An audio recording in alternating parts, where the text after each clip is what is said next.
Salut à tous, c'est encore Jérôme pour une nouvelle vidéo, nouveau week-end.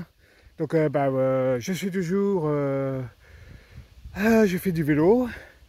Voilà, donc comme d'habitude, vous likez, vous commentez, vous abonnez, vous laissez une petite tape sur la cloche pour la notification.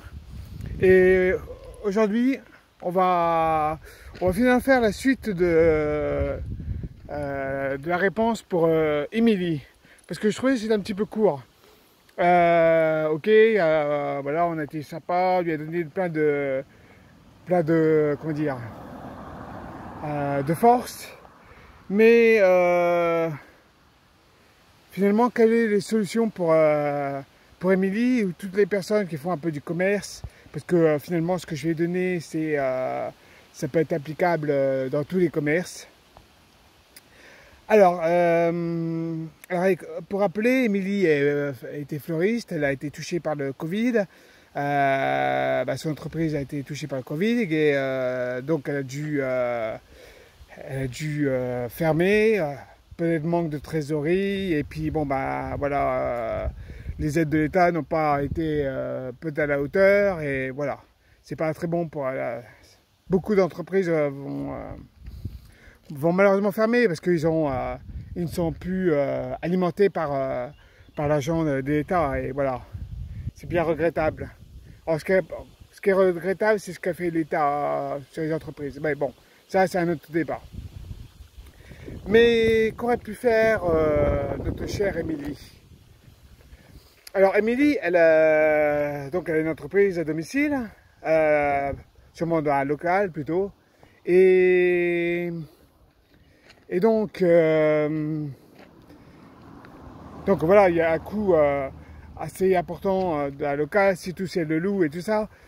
Mais par exemple, Émilie aurait pu faire des formations, des cours de formation sur comment faire des beaux bouquets, des formations pour faire des bouquets pour les mariages, pour les baptêmes, voilà, avec des thématiques. Émilie aurait pu faire aussi, elle vend dans sa boutique, et puis elle vend les produits, elle fait des commandes pour les gens par colis, voilà, ou par exemple elle peut aussi faire une boutique à côté qui est un peu une thématique du monde du fleuriste, pour vendre des vases, pour vendre des objets décoratifs, etc. Voilà. Moi personnellement, voilà, j'ai un site qui est dans le domaine de la décoration, donc bon, voilà.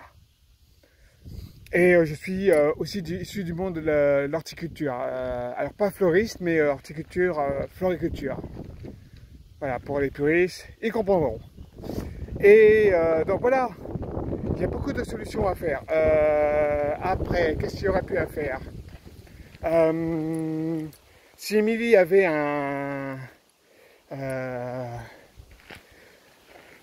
une entreprise dans un grand bâtiment, elle pouvait aussi sous-louer une partie, et voilà aussi. Ça, c'était un bon truc aussi.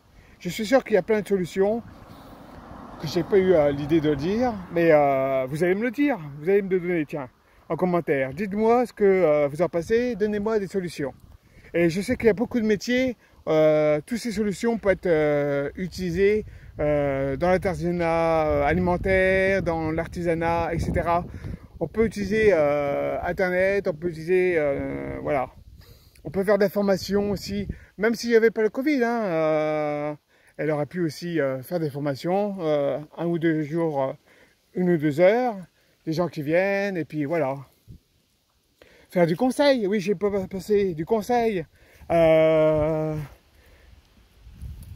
Émilie est très bonne dans tout ce qui est business, elle fait un super chiffre d'affaires, elle va expliquer comment elle a fait, etc.